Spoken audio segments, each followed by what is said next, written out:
I don't know about the rest of you, but I feel lucky today.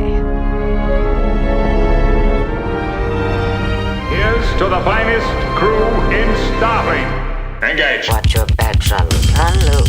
I'm Captain Janeway of the USS Voyager. Captain Janeway of the USS Voyager.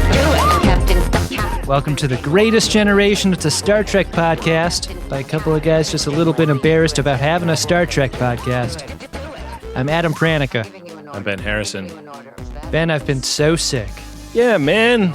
We took a week off of production in a way that I can't remember doing in a long, long time. Just scrubbed it. It has been a very long time, but you were down and out, man. Yeah, and now I'm back to the 70% that you expect from me. Yeah. The Friends of DeSoto will tolerate no less than most of an ass in terms of effort. Yeah. We can't half-ass this thing. I mean, we're not going to give an entire ass, but, you know. You asked if I was ready to record, and I said, hell yeah. Almost all the way ready. Yeah. I've been drinking non-alcoholic beverages so much, just trying to get this thing working through me. Yeah. Eating a lot of citrus. No drinking or drugs for me in the last 10 days. Damn. That's good, right? Yeah. What about caffeine? Because this is like a big debate between my wife and I. Whenever I'm sick, I'm like groggily stumbling into the kitchen to make myself a coffee. And she's like, no, you can't drink coffee. You're sick. And I'm like, I'm going to feel worse if I don't drink coffee. I would file for divorce immediately at the mere suggestion because I would be sick and frustrated in general. And then to have that thrown at me. No, the morning coffee was one of the only joys I got in a day for a period of time. I did not do the afternoon coffee for the duration. I'm off of that again. Yeah. So I'm a single coffee boy in the morning for the last almost 2 weeks, and I don't know how much longer I'll ride that out. Yeah. So far, so good. I'm not getting headaches. That's usually the thing that gets me to go back to it. But I've been sort of a 3 or 4 coffees in the morning lately, and oh, buddy. And then no more. Like I don't do the afternoon really. Just back to back to back to back. Get out of bed, pour myself an iced coffee, take the dog on a walk, buy an iced coffee while I'm out, come home, have another iced coffee when I get home. I like that. Yeah. You know what? You were the guy who came up with the drink as much coffee as you need lifestyle in a way that at the time was surprising, but now is like, of course, like do whatever soothing you need. Yeah. It's coffee. It's called self-care. Yeah, you've been smart about that from the start. This is an uptick for you versus pre-Daron times? Yeah. Yeah. You know, I think I'm back to getting on average the amount of sleep I did pre-Daron, but it's broken up in a different way. And so I'm still tired as fuck all the time. Like it's, I don't know. I can't complain. I'm like, we're taking this baby class. I'm surrounded by babies that are like a month or two further along in their development than him, that are sleeping less and still fucking their parents' shit up. Your kid is already going to class at a grade above their age. Yeah. Already getting college credit for baby class. You know, different babies develop at different rates. There was this a lady in class today telling a very scary and harrowing story about her baby choking on a piece of cut up apple that she offered it to eat. Oh no. And she was able to, you know, perform baby Heimlich and it was okay. But it was like a good moment in class because it was like, I don't know the baby Heimlich and I would like to learn that. Is that where you just kind of shake the baby until the apple flies out? Yeah, you actually, you have to get a paint shaker and you put the baby right in there. Shake and bake! In the process of describing the scene when this went down, she said, yeah, and my boyfriend was in an interior closet with the door closed with headphones on. And I was like, was your boyfriend making a podcast? And she said, no. No, he was masturbating. It's the utility room. He was doing housework. That sure is the the picture you'd paint of a podcaster at home. I was shocked that he wasn't podcasting. Yeah. We were in Silver Lake, Adam. Yeah. I'm totally blown away by that. Yeah. Thought it would be a sure thing. She said, yeah, I'm sure he wishes he was making a podcast, but he was not. Yeah. No one that they associate with would ever. Yeah. Yeah.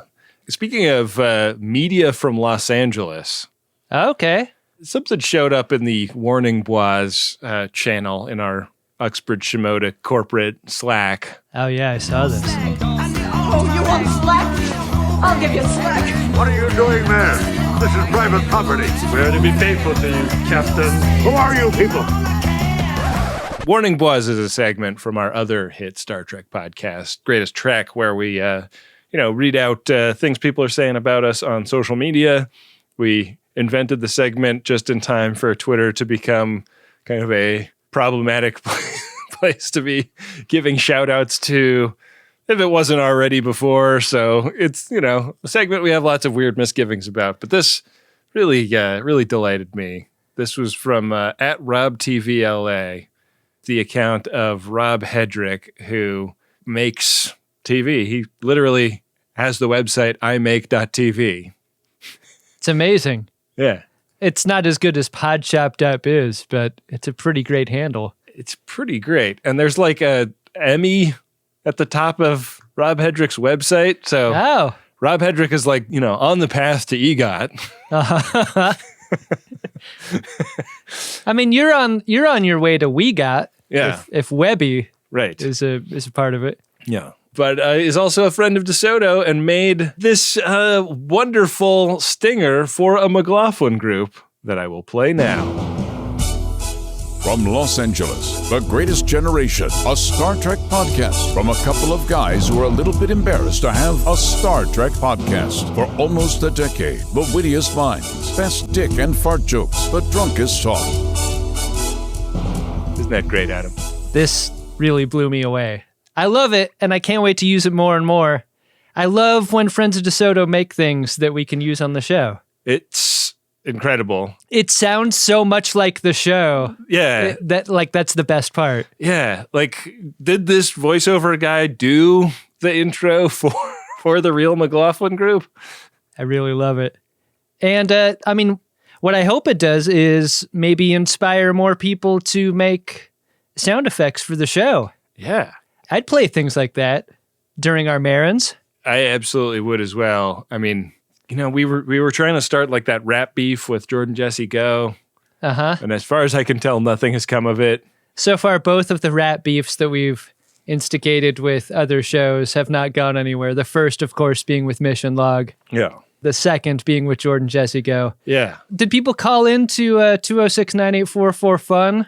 Did people participate in that business or not, do you think? I haven't heard from, I socialize with Jesse semi-regularly. I haven't heard anything from him. I thought I would avoid telling him about it because I know he doesn't listen to this. No.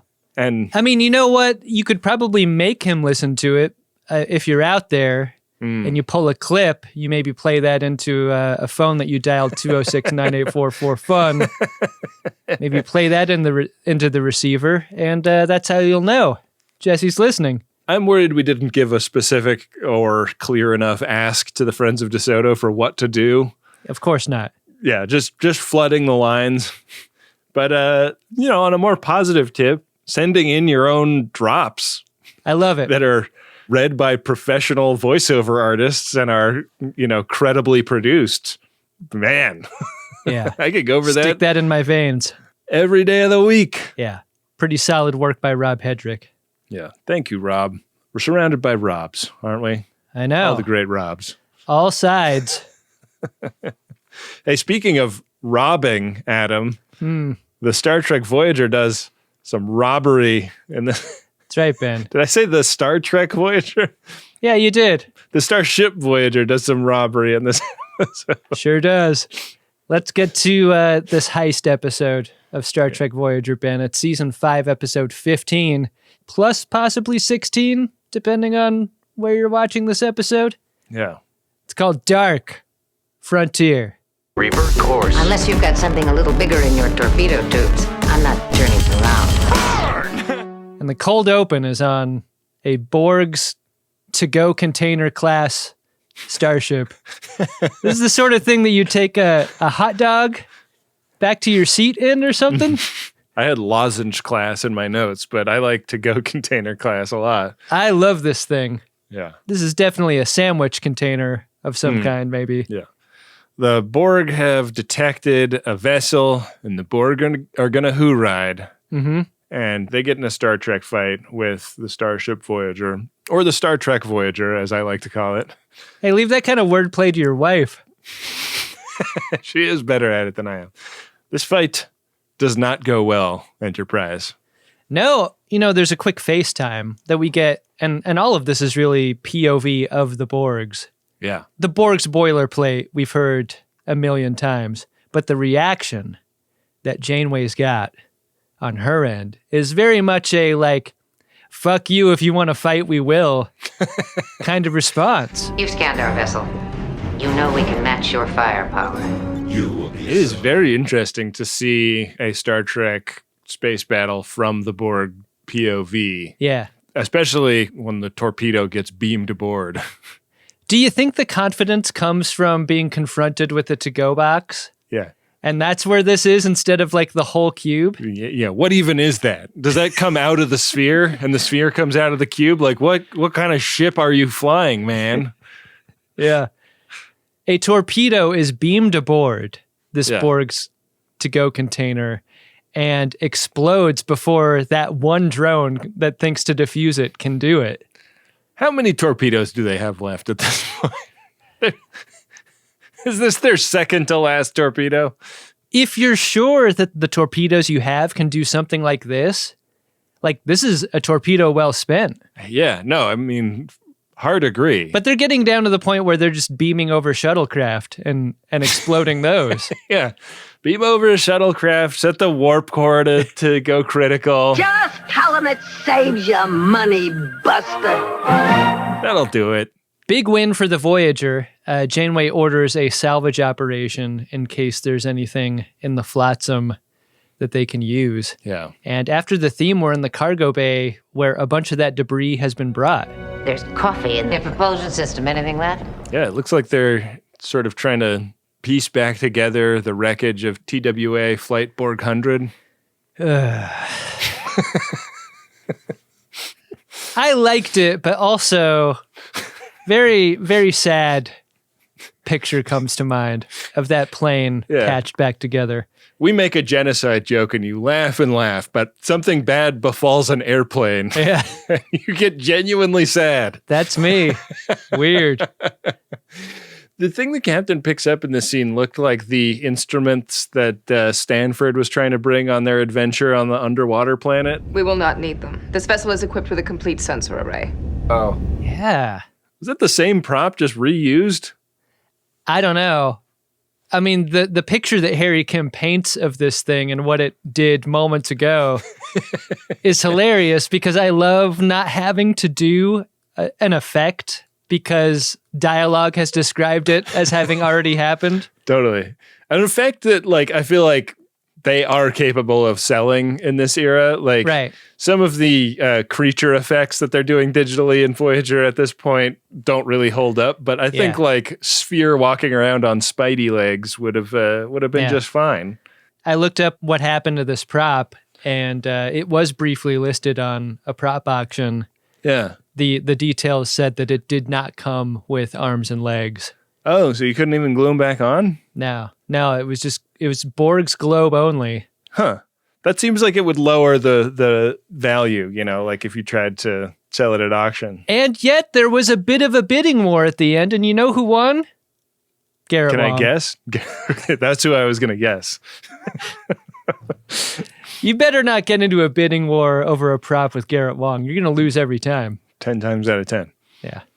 Janeway generally is just tired of adding time to the trip home by avoiding the Borgs. Right. And Chakotay thinks he's kind of spotted a tell in her. Every time Janeway wants to get risky with the ship, she kind of fiddles with her comm badge. Right. You're about to drop one of your bombshells. Now, what makes you say that? This is something you would love to discover in Janeway at At a poker table. one of your gambles. Yeah, I would like this a lot. Yeah. You wouldn't tell her, though. You're like, Chakotay makes a total rookie error, which is giving her a heads up about her poker tell. Yeah, can't do that.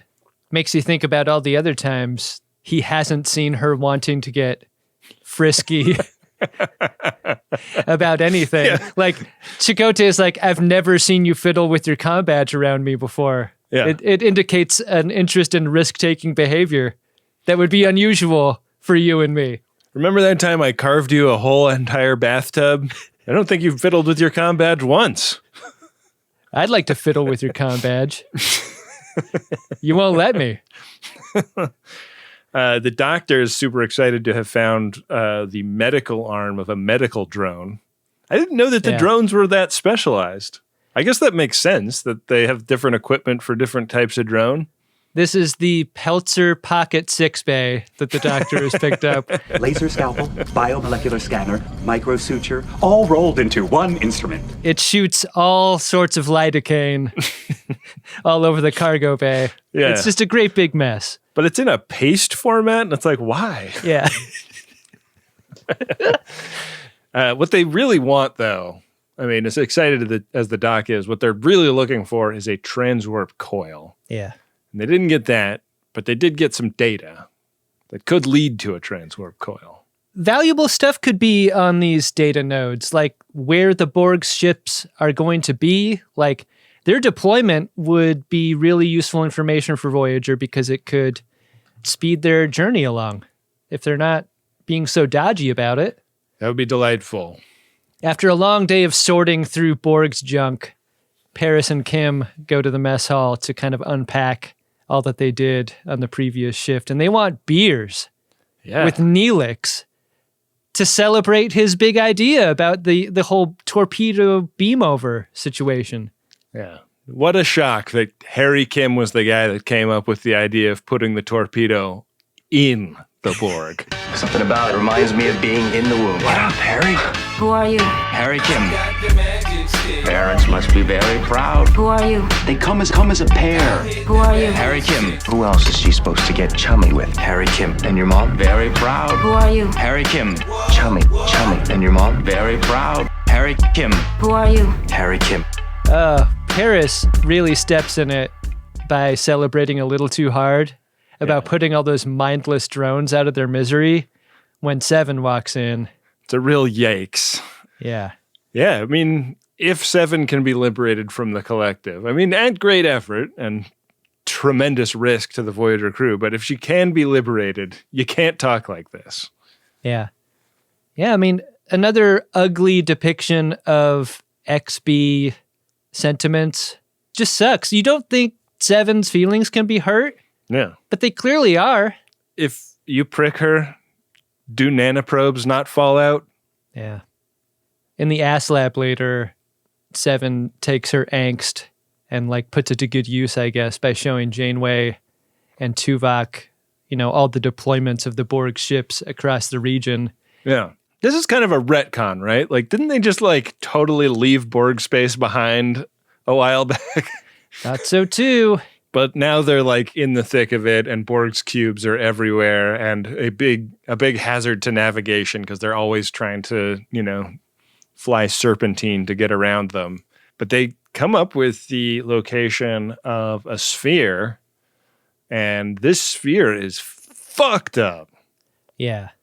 It's like what happens after Garrett Wong wins a auction for a Borg's globe.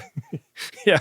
This actually is interesting. I read on Memory Alpha that this was the sphere model that they used in First Contact, and that had been sold at auction to Garrett Wong. Yeah. And he brought it into set one day, and they're like, hey, this is actually kind of a cool idea for a story. Yeah. Do you mind if we use this? Yeah. And he's like, yeah, do you want me to like take it to a conservator and like see if I can get it fixed up a little bit? And they're like, no. The patina is perfect. Right. I think we've just struck gold. This is impressive stuff. But when Janeway looks at the deployments, she notices this damaged sphere on the map, and she wants to know all about this little guy. Yeah. Oh, that little guy. I wouldn't worry about that little guy. She sees an opportunity that we hear more about in the McLaughlin group after. Issue 1. Because Janeway is ready to bet that a transwarp coil is on this sphere, and because it's so damaged, it may represent their best chance of getting one. Yeah. Like, they totally wrecked that fucking takeout box class Borg ship. I mean, a wrecked sphere is probably equivalent. Yeah. In strength, right? I would say, if not worse off. Like, they're sort of the hyenas looking for the injured water buffalo that they can pick off from the edge of the flock. Boy, if there were ever a folksy Native American metaphor for Chakotay to use here, like this, that would be it, right? But he doesn't get a lot to do. No. Nope. The whole metaphor that Janeway is using for this sphere is that it's Fort Knox. It's going to be, this is a high stakes heist. It's not going to be easy, but the rewards will be very great. Beyond the dreams of avarice. Mm-hmm. We're going to steal a transwarp coil. They take a little sidebar in this McLaughlin group to talk about like the history of money. And I was like, fuck, it's so far away before we can get off of this shit. I know. It's like end of the 22nd century is when we have to wait till? I just hope we live that long. Yeah. I like my chances. You're living right. I mean, yeah. Infectious disease notwithstanding, you're down to just the one coffee and everything. So that's pretty good. I'm making improvements in some areas. But yeah, the idea comes up like if we're going to do this, we got to do it right. And that means we're going to have to train. That means holodeck simulations. There's a bunch of cutaways to Seven during this scene that I think are made to suggest that Seven is a little bit disgusted by this idea. Like the laissez-faire attitude that the crew has about, knocking off this sphere and stealing its shit. Yeah. On the one hand, I almost thought it was pride, like by Seven. Right. Later on, it just seems like she thinks it's too dangerous to want to do. But she seems to be defensive of her people. Yeah, yeah. In that way.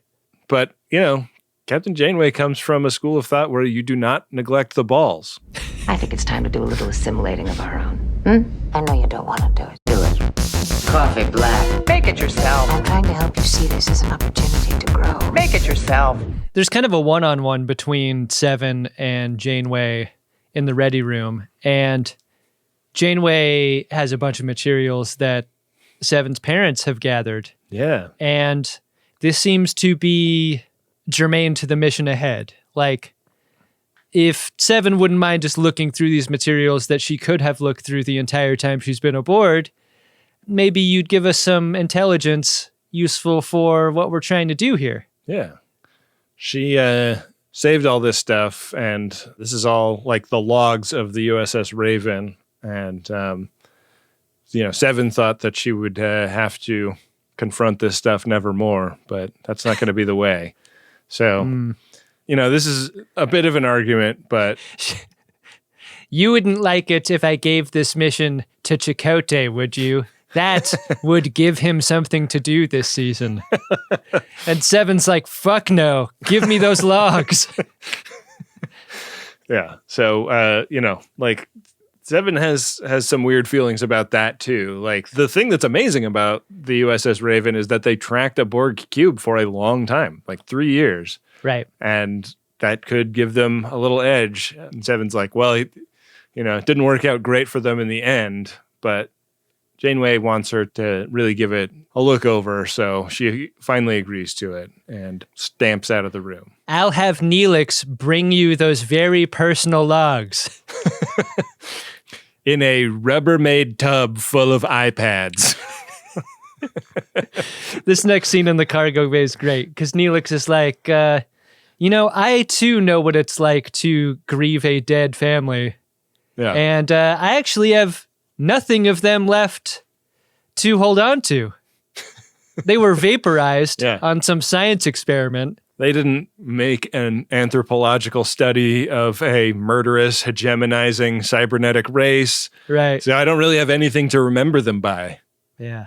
So Don't you feel like shit for having put up such a big fight? What I wouldn't give for a treasure trove like this. It's like, check your Rubbermaid tub full of iPads privilege, Seven. One of the few things that Neelix has to do this entire episode, I thought Ethan Phillips did a good job with so little. Yeah. It's sort of an elegiac end to this scene because the camera pulls back, leaving Seven alone in this big empty cargo bay, and the camera keeps pulling back, and Chakotay's been there the whole time and saw Neelix having something to do, and he snaps a pencil in his fist.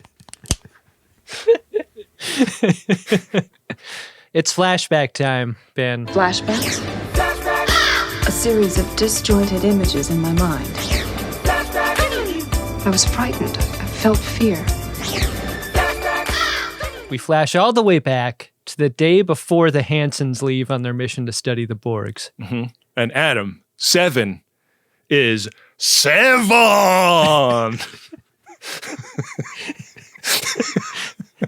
How old is Seven in this scene?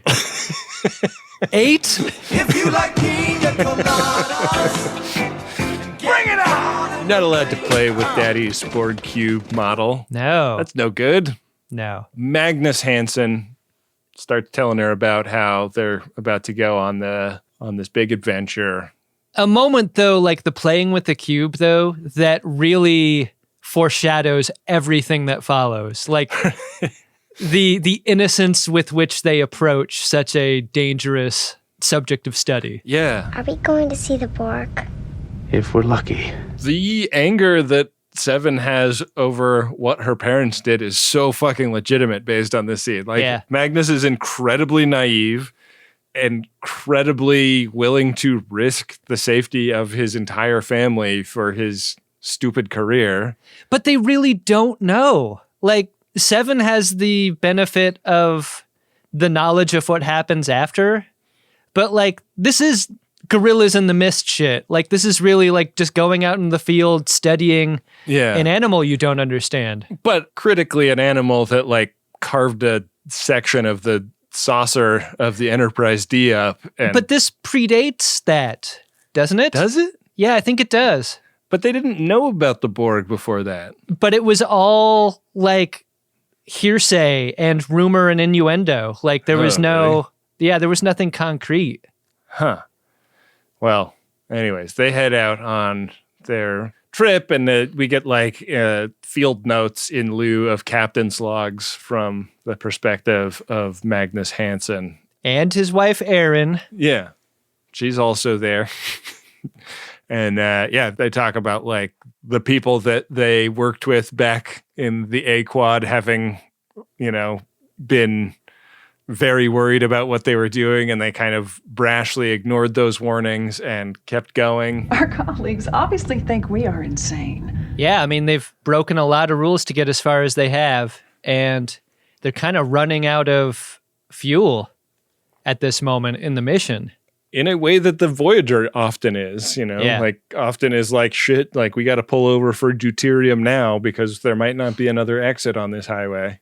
I like how almost, I mean, you're probably going to laugh at me thinking that they're equal, but like their attention is fairly equally split on Annika and the mission at hand. Like, I feel like they're still pretty good and caring parents for, doing this kind of field work. They really do care about Annika's safety and happiness and well-being for as dangerous as this mission becomes. Like, it's not like they're ignoring her.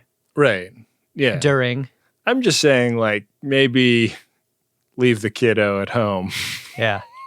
Like, critically, like, Jane Goodall didn't have a small child hanging out with the chimps that could rip their arms out of their sockets. It's true. Yeah.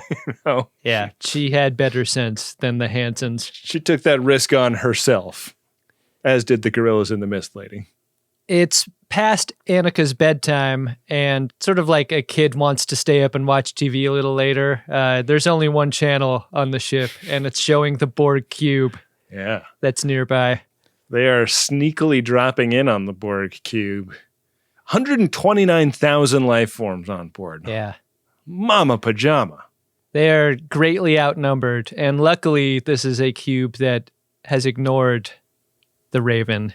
And that's when they make moves to sort of go with it on its journey. They're going to shadow them. And I felt like the way they drop in on the Borg cube in this scene was really nicely mirrored on the way the Voyager drops in on the sphere. Yeah. When we cut back to the present, it's a little bit of history repeating.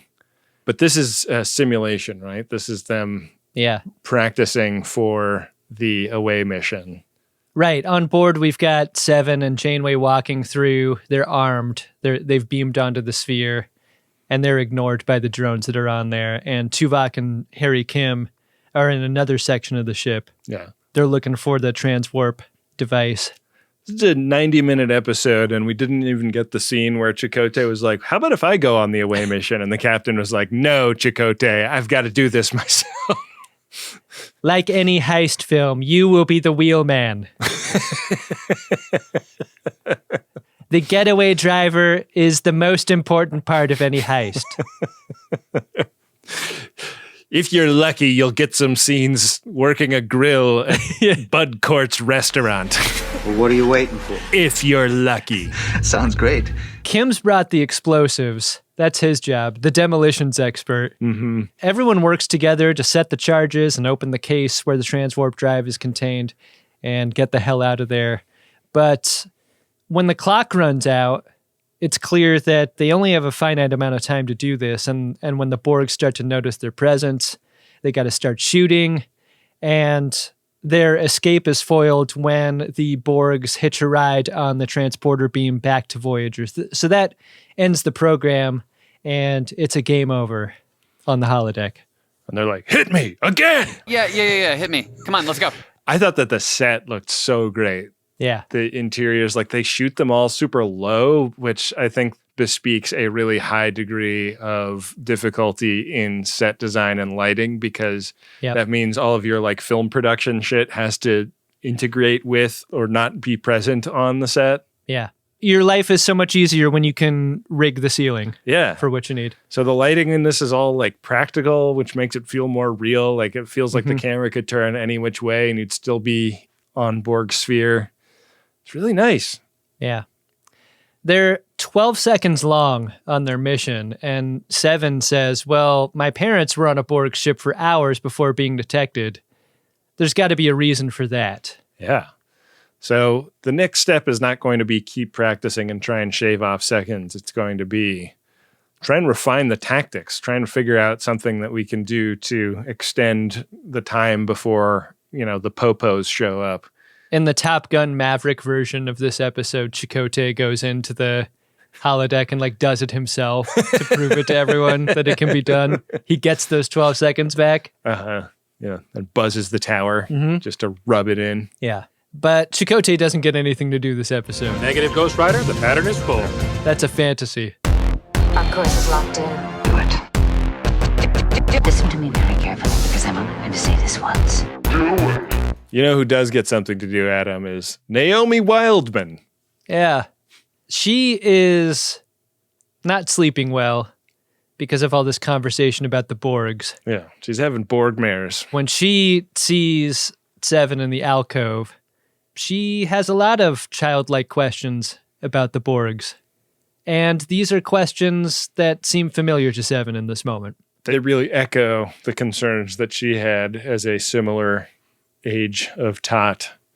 But then it's like, wait a second, who nightmared whom? Yeah. Resistance is futile. That's my goth bumper sticker. There's a hallucination scene. Yeah. And Seven seems to be hearing a message from the Queen telling her that if Seven would only give herself over to the Borgs, Voyager will be spared. And the reason being is that she's so unique. Yeah. She's special.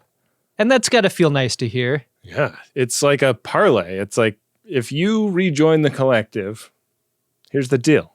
We'll let Voyager go. Yeah. But we want you. And that's like a actually pretty tempting offer, right? I mean, given that Seven's stated interest in rejoining the collective has been flexible. Right. Like 10 episodes ago, her ambivalence would have been a lot more peaked. Yeah. Here. Yeah. She's come a long way, baby. It is troubling that a queen can just talk to her, though. Yeah. That's not good. And you think she'd report something like this to the captain, but she does not. No. Instead, she has another flashback. Right. I am Borg. You were Borg. They've been trailing this cube for 3 months in the Raven, and the Hansons have really done something amazing here. They have. We get sort of like the world's tamest POV video scene from Aliens, where Magnus is aboard the cube wearing the Google Glass rig that shows video of what he's seeing to the Raven.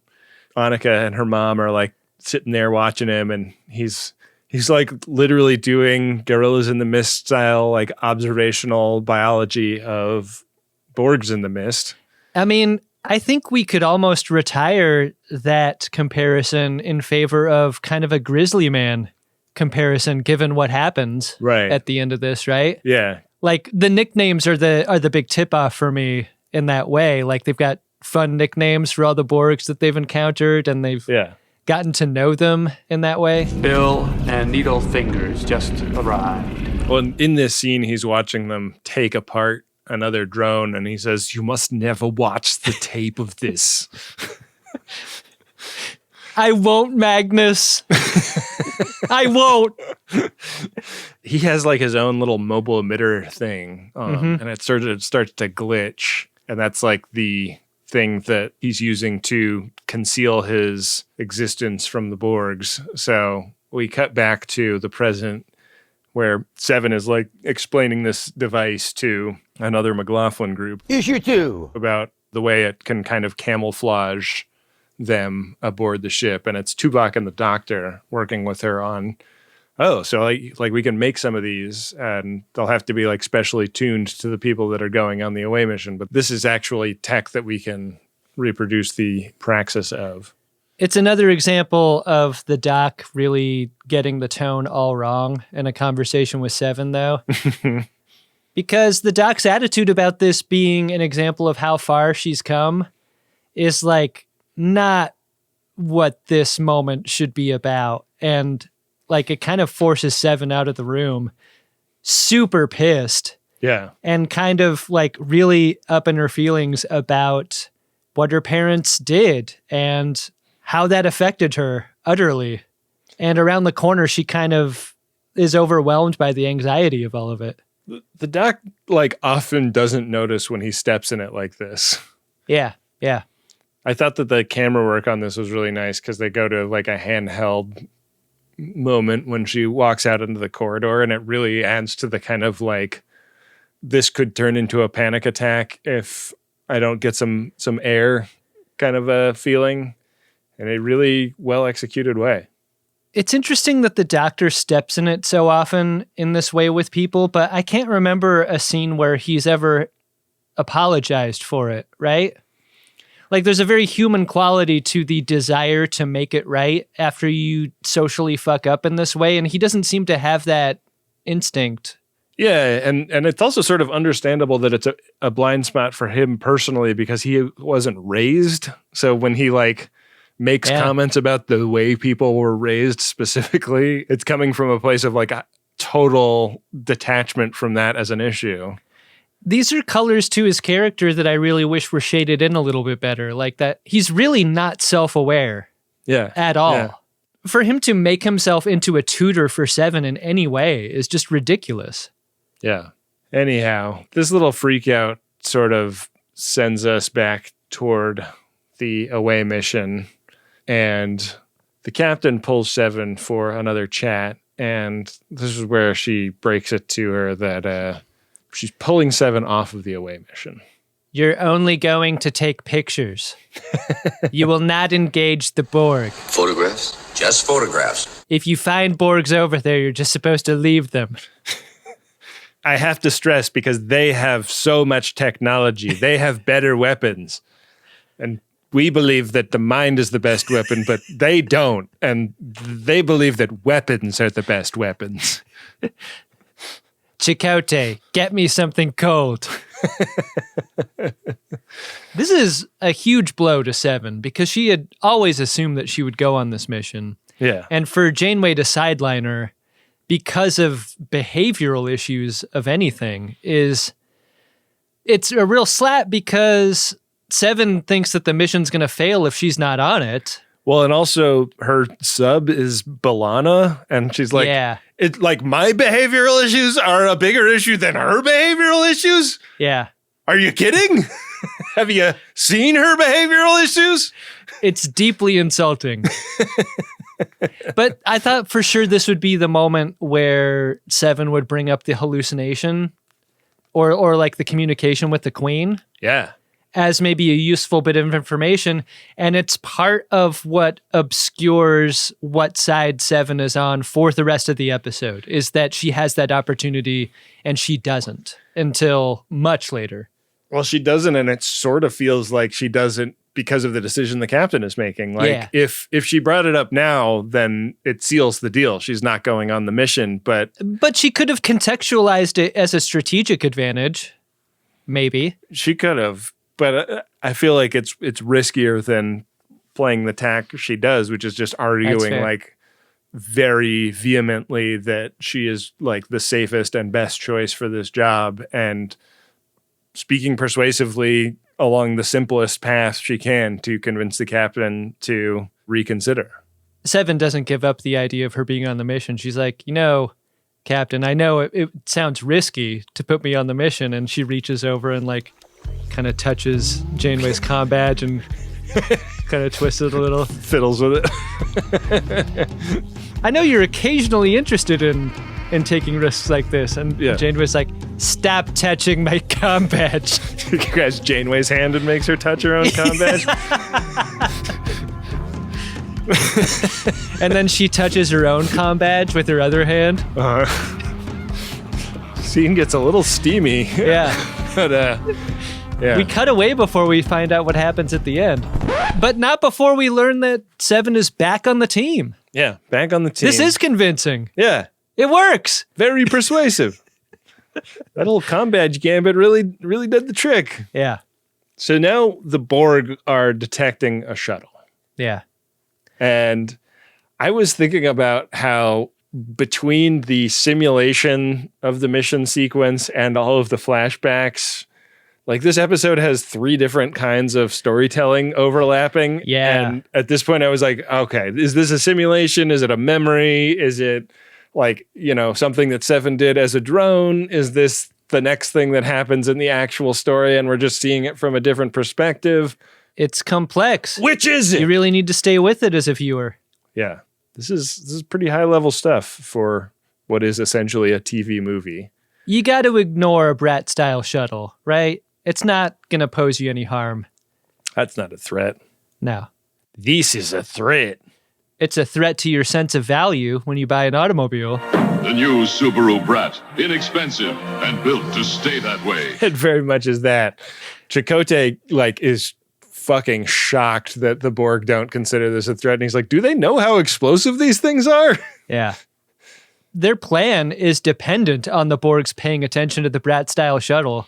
Yeah. This is bad for them. What they have to do is modulate its warp profile, being piloted remotely. So the away team are standing on the transporter pad, checking their manicures while Chakotay and Tom Paris figure this out up on the bridge. And then the Borgs grab it with a tractor beam and start pulling it in. Yeah. And this is their opportunity. Right on time. The shields have to drop for that. They start inspecting the build quality of the Brat. It's inexpensively made, but kind of a lot of value here. Mm-hmm. And there's a lot of fun to be had with these rear-facing bed seats, Yeah. That's great. Fun on wheels. Yeah. Captain Janeway, the USS Voyager. Captain Janeway, the USS Voyager. They beam over. The Borgs are not able to detect the away team, but the Queen is talking to Seven while they're over here. I guess the knowledge of the camouflage that Magnus and Aaron used, not part of what they assimilated out of the Hansen family at the time, right? Or part, and the Borg Queen is laying a trap by letting them think that they aren't being detected when they actually are. There you go. That's 3-dimensional thinking right there. That's what you got to do with this episode, man. Yeah.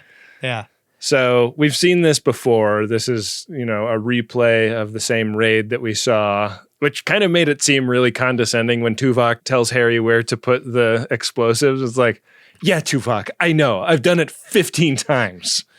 I know where to, quote unquote, put the explosives. I know all about explosives and where they go, Tuvok. Yeah. When was the last time you exploded anything? It's not like Pon Far where you only explode every 7 years, okay? I explode all the time with Delaney sisters or, whoever. Delaney sisters or other. I love that the transwarp coil just sits on like a flat surface in this chamber. Like it doesn't even look like it's connected to anything when they get it out. Yeah, they don't need a pry bar or anything to lift it out of its case. It's just there. They open the hood and they pull it out. Yeah, they beam that thing away. Everybody, heads back to the beam out point. Except for Seven, who gets kind of stopped by a voice in her head. Yeah, the Queen doesn't want her to go, and this is really persuasive. She tells the captain that she wants to stay, in fact. I intend to rejoin the collective. I can't let you do that. The captain is like ready to shoot her rather than let her do that. Yeah. But a force field goes up, and on Seven's encouragement, the captain runs to the beam out point. She says the things that Paris said in the mess hall were so hurtful.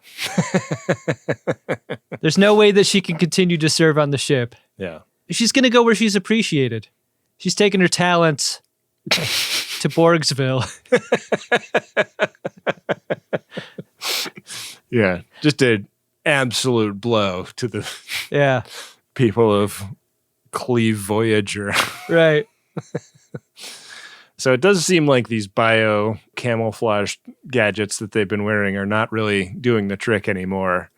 So they beam out by the skin of their teeth, and Seven goes to Borg City. Yeah. This is great. This Borg's playset is so huge. The scale of it is great because in the foreground you get the ships and in the background you get kind of the hamster tubes of everything else. Yeah.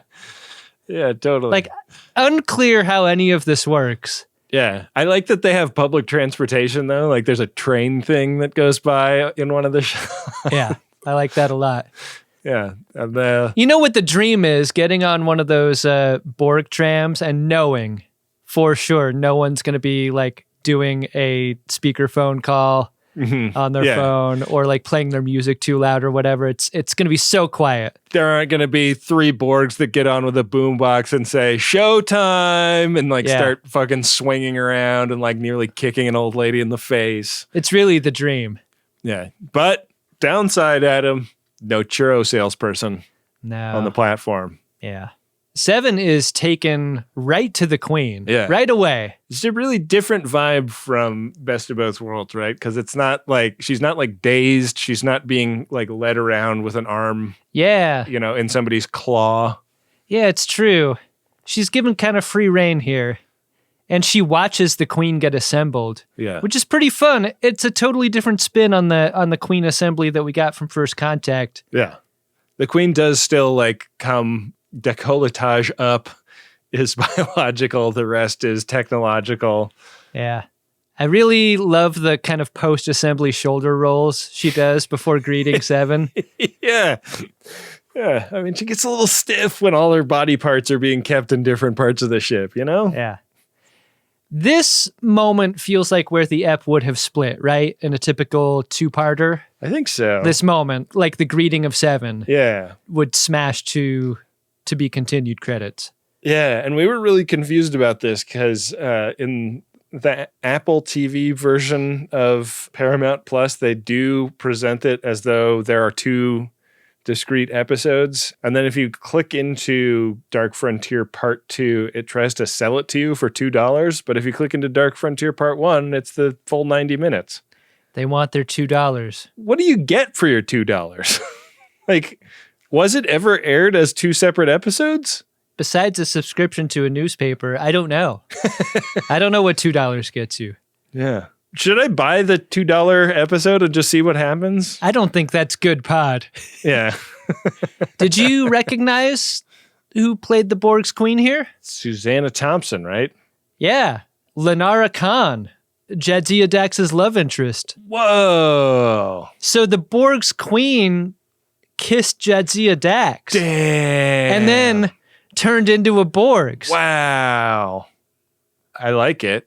Yeah. She's great. They don't talk at all about her previous life and her adventures on Deep Space Nine. Right. And how things may have been different for her had she chosen to be in a relationship with Jadzia Dax. Right. And how things would be different for, like, television, you know? Yeah. That was only the first step, but what a step. I'm so proud.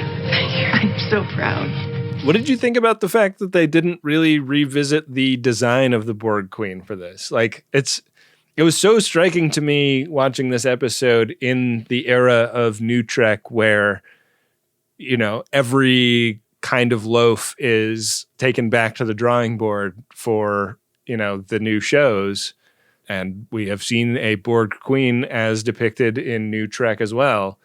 But this is the design from First Contact, like the same head tubes, the same like weird, you know, washboard pattern on the front of the neck, the same outfit.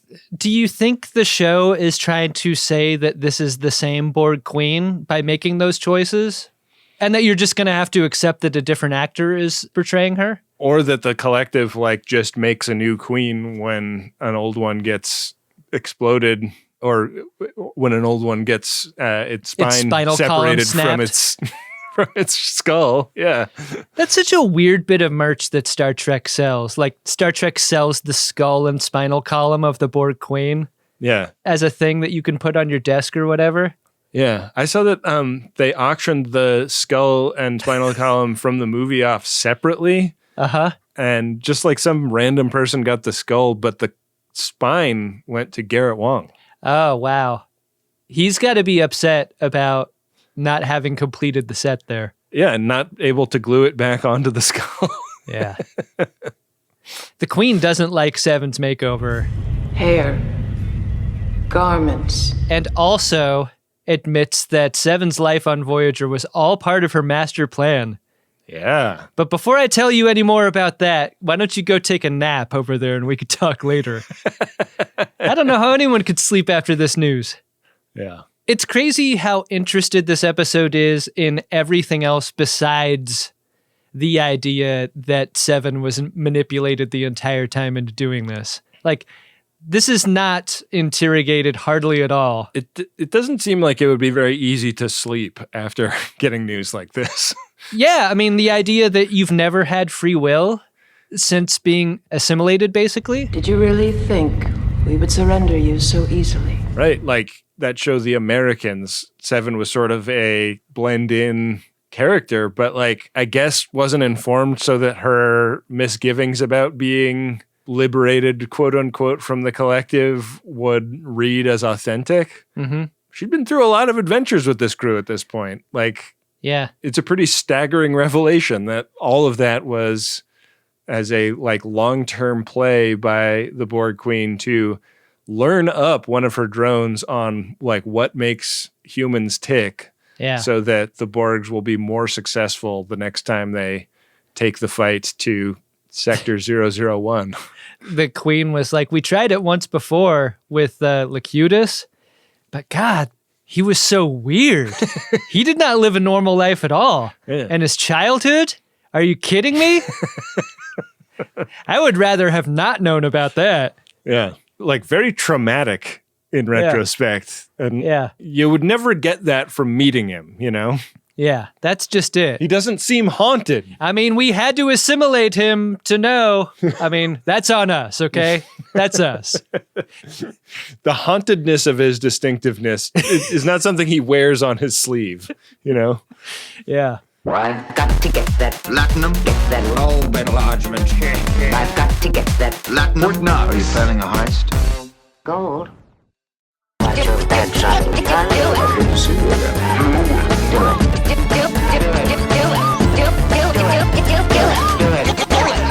Janeway out.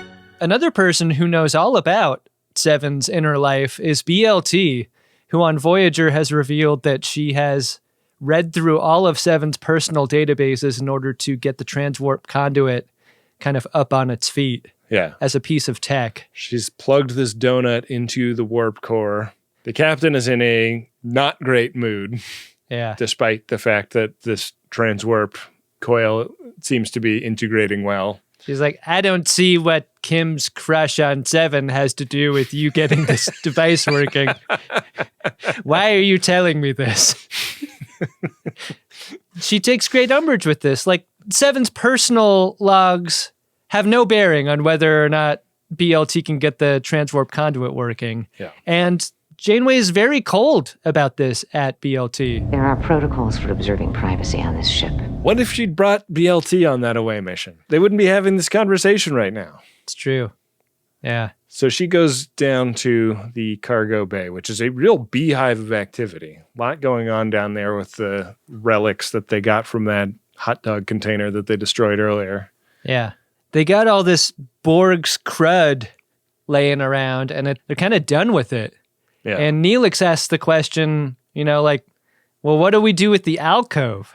Like, we could turn this into, like, an exercise room or maybe a hobby space or whatever. He's like, it uses a lot of power. And the captain's like, leave it on. And he's like, well, could we just turn it off for a little while? And she's like, no, leave it on. Yeah. Like, all right, geez. Yeah. Janeway's really upset by this whole situation. And later on in the ready room, she's working late at night with the computer to figure out, you know, if there's anything unusual that's been happening in the days leading up to the mission. Yeah. Particularly with Seven. And that's when Tuvok brings Naomi Wildman in to help. Naomi Wildman has put together a daring plan to go behind enemy lines and liberate 7 of 9 from the Borg Collective. She's got the cutest rescue operation ready to go.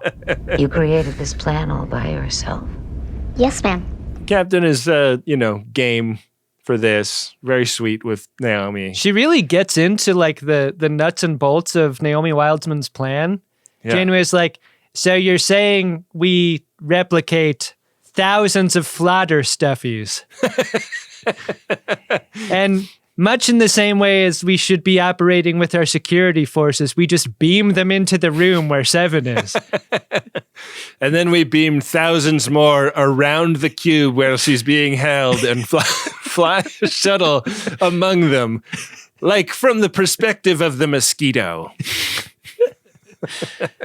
Yeah. Thanks, but no thanks, Naomi. Your initiative is duly noted. Good idea, but... Yeah.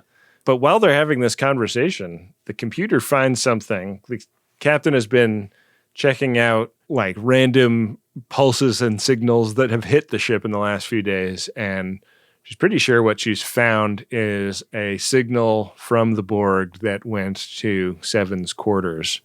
And so that's all she needs to realize, that the Borgs have been communicating with Seven. And we cut back over to Borg City, USA, where Seven is waking up after having some surgery that she did not sign off on before they put her out. Don't like that. Non-consensual implants have been installed. Yeah. Which, like, you know, is sort of the MO of the Borgs. Like, if you fall asleep around a Borg, you got to be concerned that a non-consensual implant may happen, right? A non-consensual implant is really the Borg's version of a Sharpie drawing a penis on your forehead. Over there. Yeah, if you've got an 8 a.m. class, do not fall asleep around a Borg. The Queen reiterates to Seven that she's too unique to assimilate. We're just going to give you some extra parts here, and that'll do for us. And also, you, Seven, are going to help us assimilate humanity in the way that Locutus never could. We already have all your memories, and so for some reason, that's going to help. Like Locutus 2.0. Yeah. Seven is like, well, if you've got my memories, like, why do you need me? Yeah. Like, great question. Let me take my dolphin and go. Yeah.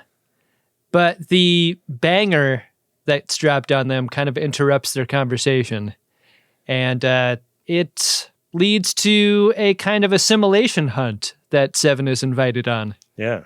Like, let's get back in the swing of you being a part of the collective. Even though you're sort of a weird, unique part of the collective, you're going to assimilate these guys. It's going to be like a deep cover cop movie where you have to like shoot someone to prove that you're not a cop. Yeah.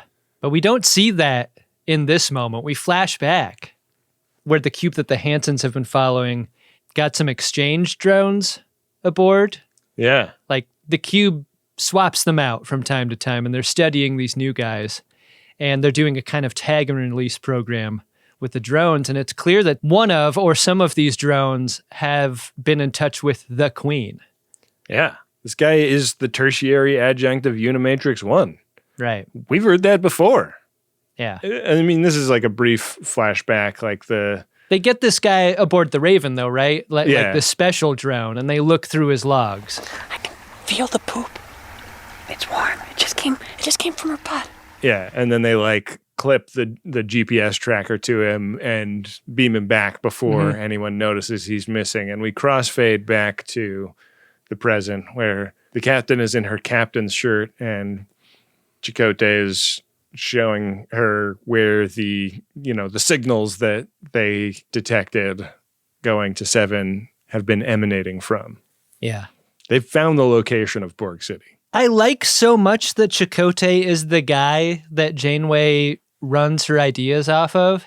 I just want more of this. I want more of Chakotay being a commander instead of just like this off-duty shit. There's been way too much of Chakotay just like wandering into the room and like saying something to Janeway so that the plot can move on. Yeah. And not enough of them having like an actual conversation. And this is like the one time I feel like they really get one in these episodes. I mean, it's interesting the tack that Chakotay has here, which is like, if Seven didn't give herself up during the robbing of Fort Knox, like maybe we're all assimilated. Right. Maybe what happened was for the best. And Janeway, I don't think is ready to believe this. Janeway is like, well, Seven's job was to look into the Hanson files, and now that she's gone, it's on you again. Maybe there's something here that will help us track her down. Congratulations, you're now the second most important character on the show again. Janeway's got that hot shooter energy, though, where like they successfully robbed Fort Knox. Janeway wants to keep rolling the dice, and Chakotay is a little worried about some overconfidence creeping in. Right. He wants to leave Vegas up. Yeah, which is hard to do. And they have a fucking transwarp coil. Like, he's making a really good case. The cab is here, ready to bring them to the airport, and Janeway wants to keep rolling. I am become Chakotay. Yeah. Yep. So they figure out, like, okay, we can plug the donut into the Delta Flyer a lot more easily than we can the warp core of Voyager. So they plug it into that. We get that shot of them working on the Delta Flyer again from the episode where they built it from scratch. Yeah. And then we get a rousing captain speech where she tells everyone on the bridge, none of you will be doing anything else in this episode. We are now going to do something really cool in the Delta Flyer, and you all just stay here. I will be doing the cool shit. It's Captain's prerogative. You'll be taking your orders from Commander Chakotay. It's funny on the Delta Flyer, like you see the exterior of all the improvements and then we cut inside. And I feel like they blocked these interior scenes to keep the manual gauges and switches out of frame. Yeah, totally. Because they want this moment to be taken seriously, right? Yeah, they don't want it to look like a Captain Proton joke. Yeah. So they are mounting this long-range transwarp rescue operation, and it's really exciting and really cool until the camera pans down to the iPad that Captain Janeway is holding, and in like crayon font that says Naomi Wildman's rescue plan. Oh no. Fuck. This is the game plan they're using. Oh no. We look in the cargo section of the Delta Flyer and it's just stuffed with flotters. There are 3 things to remember about being a starship, Captain. Keep your shirt tucked in, go down with the ship, and do it. They're on their way. They're in transwarp. But over on the Queen's ship, the Queen has asked Seven to take a pretty heavy hand in her involvement of the assimilation of this species. Yeah. And instead of supervising their assimilation, she's sent to go repair the shields. There's a moment here between the Queen and Seven where Seven doesn't exactly push back, but the Queen feels like maybe her talents would be better suited to another part of the mission. And with Seven out on her own, I thought this was the most affecting part of this episode. Seven's walking solo through these Borg's corridors, and she can hear like the terrorized, the tortured screams of these people being assimilated. Not only can she hear those sounds, but she can also see like the dead-eyed expressions of the people like being perp-walked toward that assimilation in a way that's almost worse. Like the vacancy of expression where someone has just utterly given up, like the moment where they know they're done for, and like that's what's going to happen. It grows into such a moment that Seven is persuaded to intervene. And so she jumps in and tries to get some people to escape, and she is able to transport some of them to one of their ships. That scene was so intense because like at this point, the people that she's trying to save are so defeated that they almost don't want to participate in their own salvation. Yeah. She's like begging them to run for it, and they're like caught, you know? Yeah. And she's like, no, I swear you'll fit through the doors. I know your shoulder pads are huge, but if you just go like turn slightly sideways as you go. Yeah.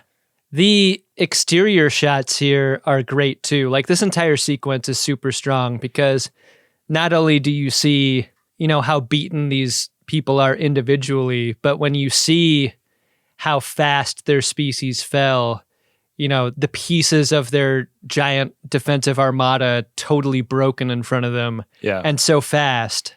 It's a useful reminder of how overmatched anyone else is in the face of a Borg invasion. Yeah. Super scary. And also like I don't think we mentioned it, but there's like stakes on this, that the little sub ship that the Queen and Seven are on is getting hit. And the Queen is like, I'll let the whole fucking ship blow up if you don't help me assimilate these people. So like, it's a real sword of Borg Damocles hanging over everything. Yeah. So she helps these people escape, and she kind of returns to the room that the Queen hangs out in. And the Queen is kind of gloating over her victory.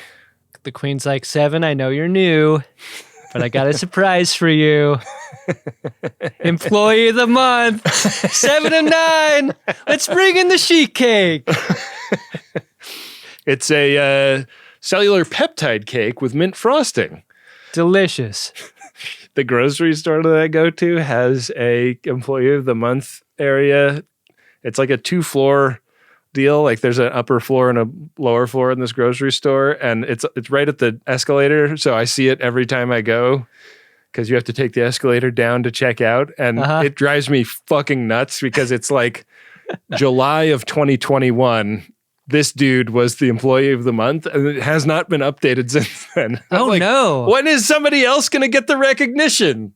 Or did this guy like die and they're just like leaving it up because they don't have the heart to take his picture down? Like, what's going on here? Yeah, what's worse for morale, that employee of the month hasn't been updated for that many years, or that someone eventually takes down the employee of the month section as a concept and it does not exist in your retail space anymore? This is why every employee of Uxbridge Shimoda is the employee of the month. Indeed. So they start digging into their cake, and the Queen does eventually find the ship with the people that Seven sent away. She just kind of asks Seven what she should do. She turns this into a lesson for 7 of 9. Yeah. She's like, so should we watch their futures end, or? Yeah, I mean, this tractor beam looks of the kind that could easily squish them, right? It does. And when the Queen does let them go, I was very surprised by this. Yeah, it's almost like the, headmaster, like letting a student like twist in the wind on their own failure kind of energy. It really gives Seven a feeling of ambivalence. It's like, I have not persuaded her of my way of thinking at all. So I don't really know why she let me let these people go. It just makes the situation feel more dangerous. Yeah. And we cut back to a flashback on the Raven, which is in high pursuit of a Borg's cube. And it turns out like a particle storm is the reason that they got noticed. Oh, this is the worst news. Yeah. Because that bit of camouflage they were using meant everything to their safety. And now that it's gone, the Borg see them as a threat, and the Raven's on the run toward a nebular. Yeah. Nebulars are the best place to hide from the Borgs. We know this. Or from anyone. Yeah. Annika listens to them argue from her bedroom, and Aaron's like, And why is the carpet all wet, Todd? I don't know, Margot. One of those fights that a married couple has that's about something minor that easily spirals into a much bigger thing. Right. Like just recounting all of the different grievances they have with each other. Yeah. And then one of them like punches out of the argument by going into the kids' room and trying to pretend that nothing's up. Yeah. Be right there, Annika. Ooh. She heard all that shit, Magnus. Come on. Sure do remember those times. I'm sorry, buddy. Incoming cube. Ben, it'll be on them in an hour. A nebular's not going to help. They need a planet to divert to. Yeah. And that's the moment you described, Magnus tucking Annika into bed, completely ignoring the argument they just had. So we cut back to the presence, and on the Delta Flyer, they've been at Transwarp for long enough that pretty much everybody has turned into a salamander, except for the doctor. Can't you reprogram him or something? No, I mean, once you've turned into a salamander once, doesn't that mean you're kind of inoculated against it again? So the captain, Tom Paris, and the doctor are fine, but everybody else is all shimmery. And they are fucking a lot. There are trillions of Borgs living at Borg City. Yeah. That's a lot. Yeah. And it's like a real, fly casual Chewie as they approach. like the Borg cube buzzes them going by, and they're like, hold on to your butts.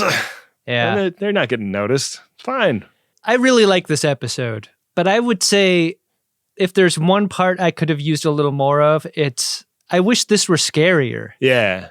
Because this should be the scariest moment in a Starfleet's life, is being this close to so many Borgs in such a small ship. They are really defenseless here. And that moment where the ship shakes because the Borg cube is so close when it goes by is really scary, but it's so fleeting. You're right. Yeah. So we cut to the chamber with the Queen and Seven, and the new plan that the Borg are working on is a bioweapon approach for assimilating Earth. Right. They'll explode something in the atmosphere that gets nanoprobes into everybody, and bit by bit they'll become Borgs. She's demonstrating this with an underwear model hologram rotating next to them. It's like, Nanoborgs, are you just a horny lady? Is that what's going on here? Your knowledge for the target species is invaluable. That the underwear model is there to emphasize her point.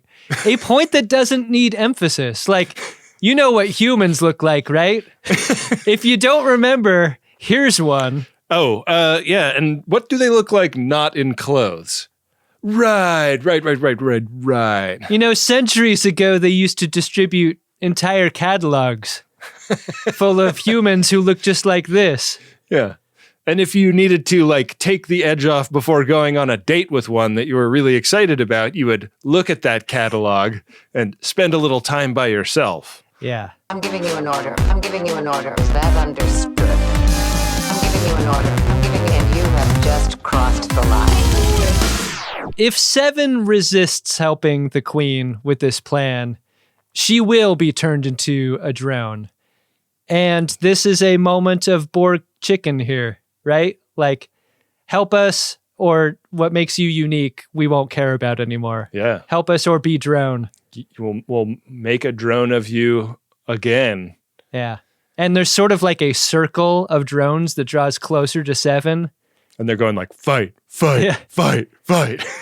And we get more flashbacks of this childhood drama that she went through. And then the Queen shows her assimilated dad. Yeah. And he's the one that put the unconsensual implant in her. Oof. Ouch.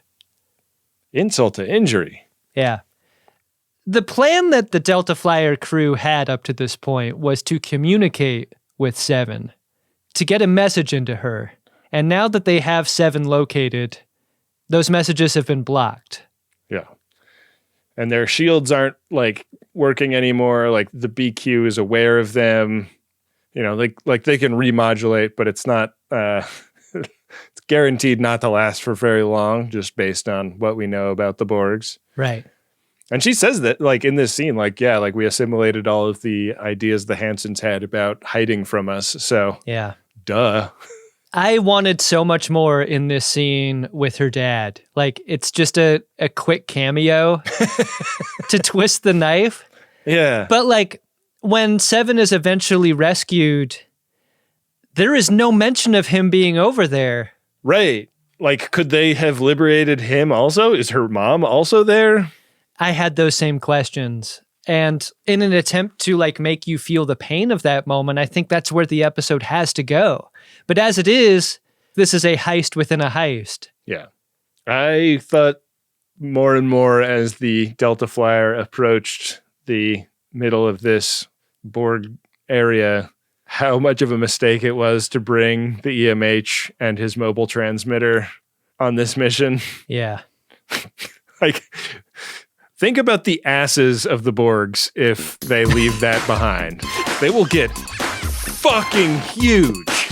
Yeah, they will be embiggened for sure. So the away mission is a go. The captain and Tuvok are on it, and they're walking around in this Borg's haunted house. Classically, they get split up by a force field. The Queen kind of bluffs Seven about them having captured the Delta Flyer. Yeah. And like on the Delta Flyer itself, there's like 3 cubes incoming. There's 3 stories going on here simultaneously. Yeah. It's super intense. And we get to this point where it's sort of like the Borg Queen on one side and Janeway on the other side, and Seven is a puppy in the middle. And it's like the two owners of the puppy trying to like see who the puppy is more loyal to. Boy, that's the truth. I think my puppy would just run out of the room. Your puppy would run in any direction, but but toward one of you. In any direction that is not reaching for them. I mean, it's also like a little bit under duress because Janeway is like pointing a rifle at the Queen the entire time. Yeah.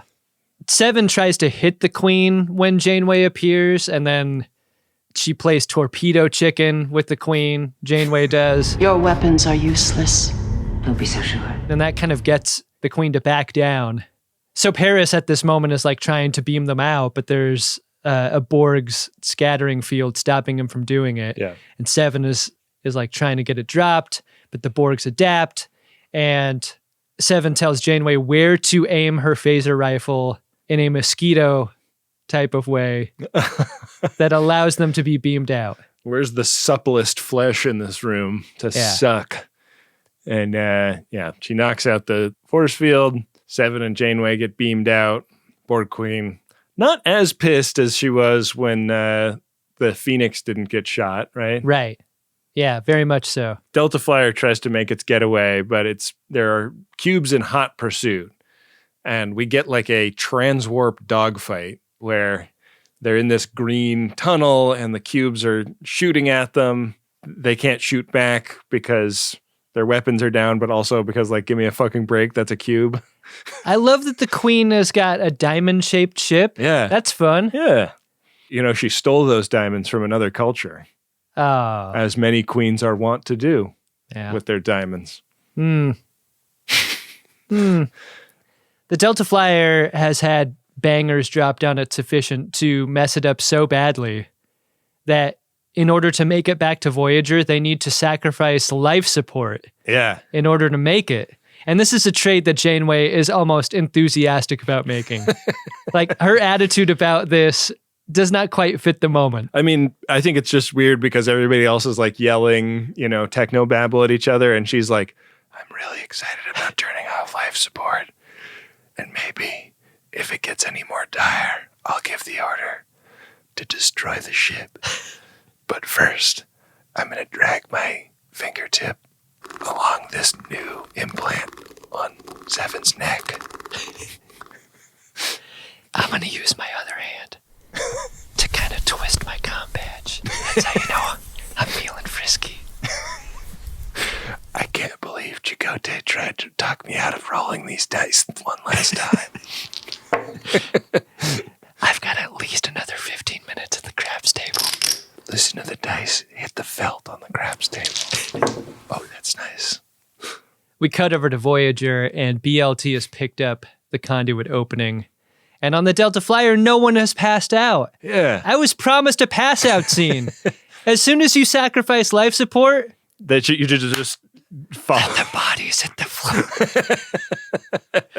That's not what we get at all. We barely even get sweaty. Yeah. I mean, I think it's like a, miners trapped in a cave kind of thing. Like, there's an amount of air that they would have to use up first. Right. So they got lucky there. They make it out of this transwarp hole. Yeah. And then the Voyager's like, there's something else in there. It's coming. And they're like bracing for it.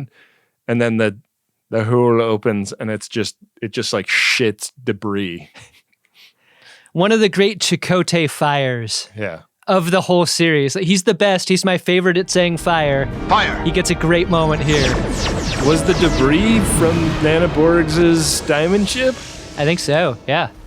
Yeah, I think so too. Yeah, I love how it's like a lot of, at first it's seen as Borg's bogies. Yeah. But then it's debris once the hole opens up. Yeah. So they managed to plug the donut into the warp core after all. We learn in a captain's log that they are 15 years closer to home. And I really wanted her to put that in context of how many overall are left now. Because this feels like a really big moment in Voyager history, right? Like, I think it was 75 years at the beginning of the series. Yeah. And I can think of one 10-year jump that they took and this 15-year jump. So is it 25 or 30 years closer than they would have been otherwise? They should have a very analog, like, rope and model to represent their journey, that every once in a while, like, Chakotay will take a stick and move the ship forward on the rope. It's just in the observation lounge, like whenever they have a McLaughlin group, that's like their, just like, hey, we want to keep our eyes on the prize. Naomi made this for us, and no one has the heart to throw it out. She's the only person on the ship that celebrates Captain Janeway Day. Yeah, I'm with you. I wish there was a greater interest in that timeline and in something like I joke about the Naomi Wildman Craft project, but like to see it from time to time represented in some way, I think would be really great.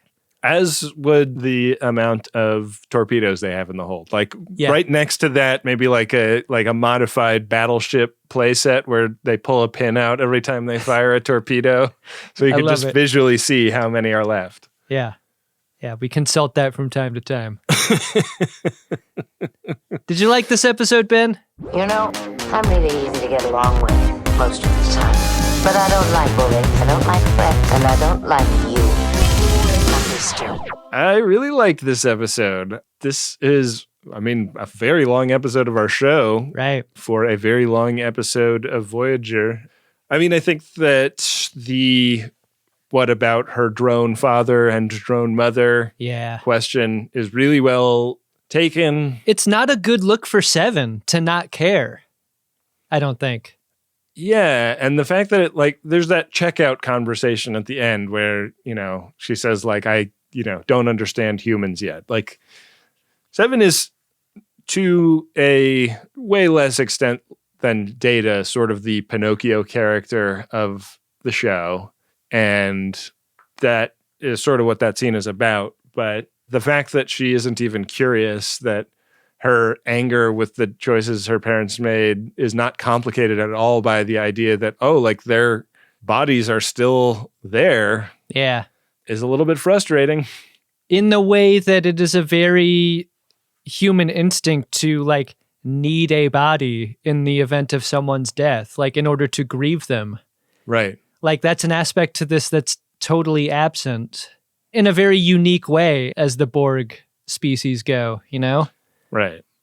Overall, I think it is a really interesting exploration of, where Seven's loyalties lie. And I think they did a really good job of making a story where the Voyager crew beat the Borg, but it doesn't make the Borg less scary overall. Yeah. It doesn't feel like it denudes the threat that the Borgs pose in a way that we've observed a couple of other times. There have been Borg stories where it's it's just kind of like they beat them by making them less of a bad guy. And yeah, I like escape as a form of victory instead of, tactical victory. Right. That's a more satisfying ending here because I'm with you. I don't like any story that seeks to defang the best villain in sci-fi. Yeah. And the end of this episode really seemed to ask the question, was it worth it? Right. Seven has gotten all of this data from being plugged into the Unimatrix. All of that can wait until later. They got their 15-year jump ahead on the mission. Was it worth it? Was it worth it for 15 years to risk the lives of everyone on the ship, to risk Seven? If the journey is 70-ish years and you got 15 back, I don't know, man. I don't know if it's worth 15 years to risk what they did. We don't know the value of what Seven learned by being plugged into the Unimatrix. So I don't know. As an episode, I loved it. It's fun to experience what a Star Trek Voyager movie might have been. Mm-hmm. Should there have been one. And I'm grateful that they didn't destroy the Borgs in ways that made them lame and weak down the road. They haven't done that yet, anyway. No one's sliding in socks along the floor of the Borg ship at this moment in time. But yeah, great up. Big up. Yeah. Big up for Voyager, big up for us. Last episode directed by Cliff Bowl. Cliff Bowl? Yeah. He directed a ton of Star Trek, TNG, DS9, and Voyager. And this was his last one. One of the greats. His mic drop. What a way to go out. Yeah. Good job by him. Yeah, absolutely. Well, Adam, you want to head with me into the Priority One section of the show, see what's going on in there? The deeper we get into this, the more frightened I become. It's really the Unimatrix of the Priority One messages, isn't it? Boy, you said it. Priority One message from Starfleet coming in on secured channel. Need a supplemental income. Supplemental income? Supplemental. Yeah, it's extra. The interest alone could be enough to buy this ship. Ben, our first Priority One message is of a promotional nature. That message goes like this. In the spirit of questionable business decisions, I'd like to say thanks for the laughs by going full promo. Will I use these scarves to plug my reclaimed wood guitar biz? Hell no. I'm going to promote my dumb side hustle, guineapigtanks.com. Yes, I made little cars guinea pigs can drive. Some like it. And did I mention there's a pig-sized Previa? Okay, it's a Type 15 shuttle pod. Anyway, I'm sure there's a Venn diagram where your viewers cross this silliness, so the code TRIBBLES saves 10% off at guineapigtanks.com. Ben, this is a real side project business from our buddy Tim Sway, wow, aka the anti-Edward Larkin. This is a real idea, a real product. Help your real-life tribbles explore the carpet quadrant in style with guinea pig tanks. I am on guineapigtanks.com right now looking at the video that plays at the top of the page, and you get to see some fun little chonkers driving their little cardboard cars around on a carpeted hallway floor, and it is very funny. You know, you give your guinea pig a guinea pig tank, they're going to be saying guinea pig thanks, aren't they? Yeah, boy. Hey, Tim Sway, that one's free. Yeah, I didn't mean to punch up your copy too much, Tim, but you can have that one. Yeah.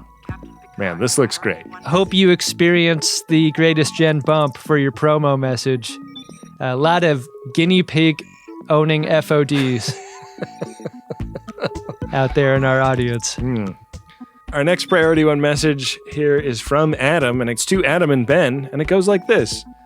Adam and Ben, a little while ago, I went to Costco and decided to do something totally crazy by eating first.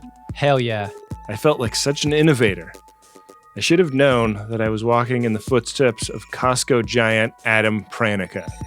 I can't explain why, after listening for 6 years, that this is why I write in, but here we are. Thanks for all the laughs, guys. Yeah, good job, Adam. Now you know one of my favorite secrets of Costco. You bring it in with you. This is like an unbroken streak that every time I've ever gone, I've tried to get in the line to get myself a dog, and my wife puts her foot down and says, no, we're eating something later. Oh, I hate that. I don't like that at all. I hate Costco. People know this. I think this might be a big part of why. My wife and I have been going to the Burbank Costco since moving. Brag, brag. Burbank, known as the celebrity Costco to those who live in Los Angeles. A lot of celebrity sightings can be had there. Mm-hmm. I guess I might be one of them. You see me at that Costco, but something amazing happened the last time we went. Something that has never happened in my entire life of going to Costco. And I've been going to Costco for like 20 years. Yeah. I got the parking spot as close to the front door as you can be. The Pope spot. Whoa. The absolute apex parking spot at a Costco parking lot that I thought was just impossible to get. Yeah. We got it.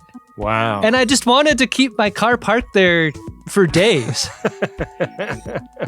But we got out of the car, we went straight to the food court, we got a couple of slices, and just admired our car from up close. You never get to do that ordinarily. Wow. And then we went about our shopping. That's the dream. It was a great day. Anyway, good job, Adam. Did you get 18 boxes of mac and cheese? Oh, yeah. In a chub pack. Love it. You know, they'll sell you just the cheese there. Just the powder. Really? What would you do with that?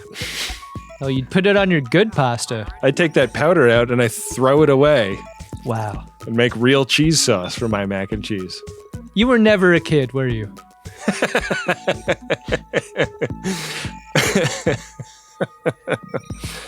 Ben, our final priority one message is from Holly, and it is to Heather and Holly.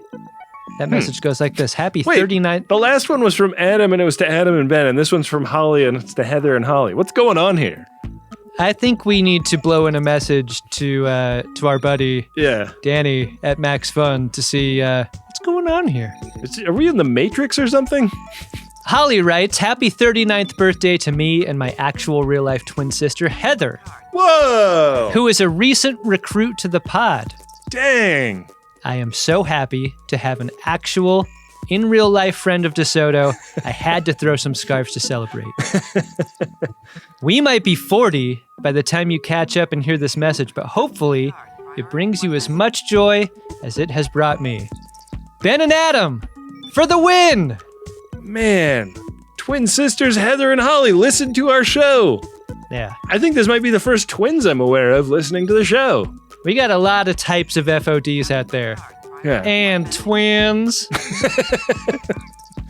You know, my wife's mom is a twin, and that means that She has a very high likelihood of conceiving twins relative to the general population. Yeah. You thought Daron might be coming out with another Daron, huh? Yeah, and before we went to the doctor and got the scan, we were like, maybe it's twins. It could be twins. And since he popped out, we've been like, man, twin sounds hard as fuck because one is really hard. You're happier with the one, huh? Well, you do what life throws at you, but I've thought a lot about that since. I can't believe that there was a time when I was like, it would be so cool if it was twins. Daron could have absorbed a twin in the womb. That's true. Maybe you just don't know about it. I think that we probably would have seen that on a sonogram, though, right? If there was a second thing there, You must never watch the tape of Daron absorbing his twin in the womb. Well, I'm so glad that neither Holly nor Heather absorbed the other. Yeah.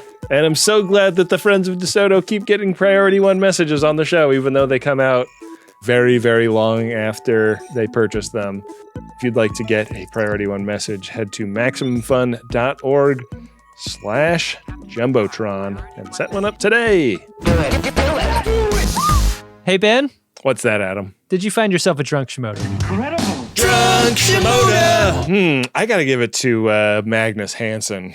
That is just bonehead shit, taking your family to go see the Borgs. Classic oblivious to danger dad out here. I mean, Aaron was definitely just as bad, if not worse. But Magnus really seemed to be driving the car in a lot of the decisions. He is a bit of a Grizzly Man about this. Yeah. Did not like. I think he's going to be my drunk Shimoda. How about you? I mean, you've convinced me. Let's make it Magnus. Wow. He's on the board. Yeah.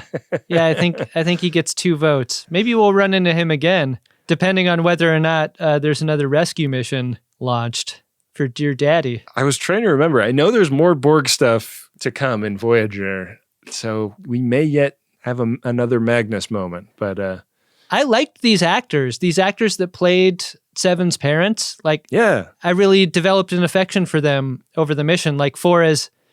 For as wrongheaded as the mission was on paper, they seemed like nice people whose hearts were in the right place. Yeah. And they just got in over their heads. Yeah. Poor them. Yeah. Poor Annika.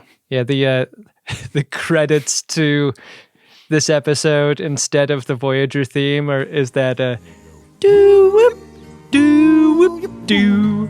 You remember the credits to Grizzly Man? That weird country song? Yeah, that was weird. Good choice. Yeah. Weird film.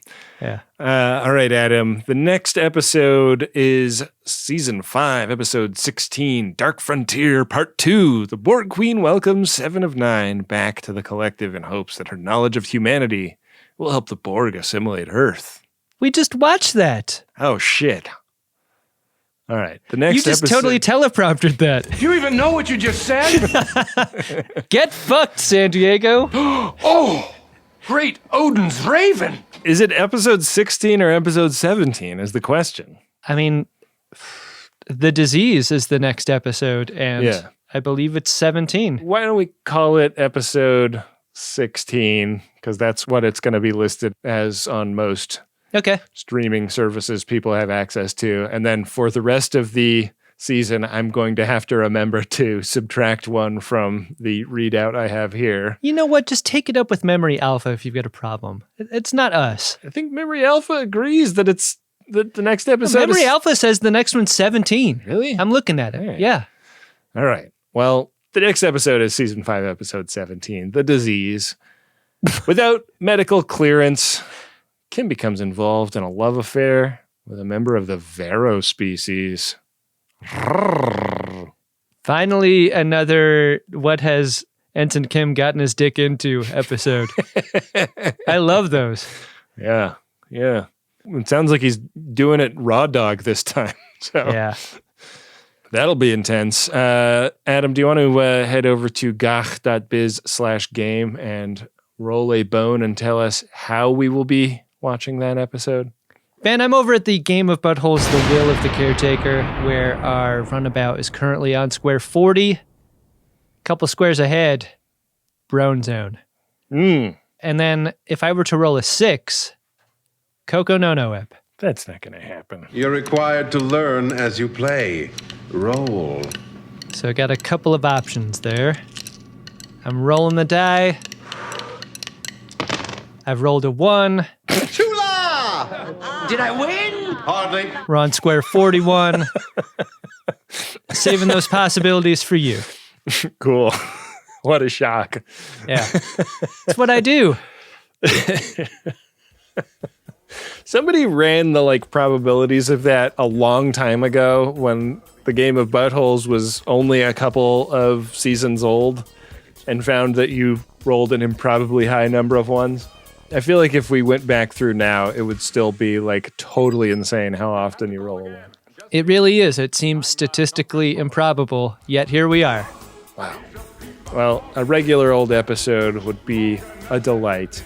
We got a bunch of thanks here at the end of the episode to Sight. We got to thank Wendy Pretty, our producer and editor, person that keeps this whole podcar on the rails. A person I regret giving a 2-hour sequence of audio to at the end of this one.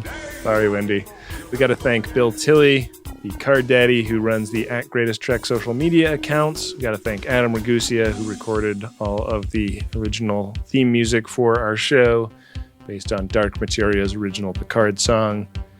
Hey, go out there, find a group of friends of DeSoto. They're all over the internet on all of the social sites. You don't have to look very far to find a really fun group of people to hang out with online. The drunkshimoda.com Discord is really fun. There's a Mastodon instance, I think you call it. There's a Mastodon tusk out there. Yeah.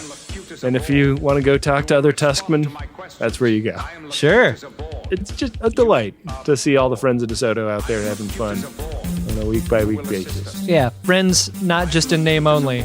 It's a thriving, positive community, and we didn't do it. The friends of DeSoto did, and that's a great thing. With that, we will be back at you next week with another great episode of Star Trek Voyager, an episode of the Greatest Generation Voyager that is encouraging you to go to sleep, little baby. Go to sleep, little baby. What are you doing? You and me and the devil make 3. Don't need another love, baby.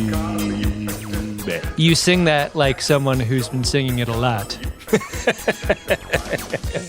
If I were Daron, I'd be asleep by now. Yeah, that would conk you right out if you were Daron. Make it so.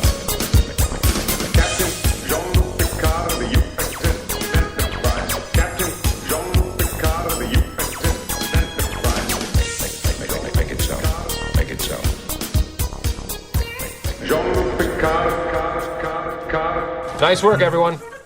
Sharp broadcast. Really good. Everyone on the floor as well. Really a lot of hustle. I liked it. MaximumFun.org. Comedy and culture. Artist owned. Audience supported.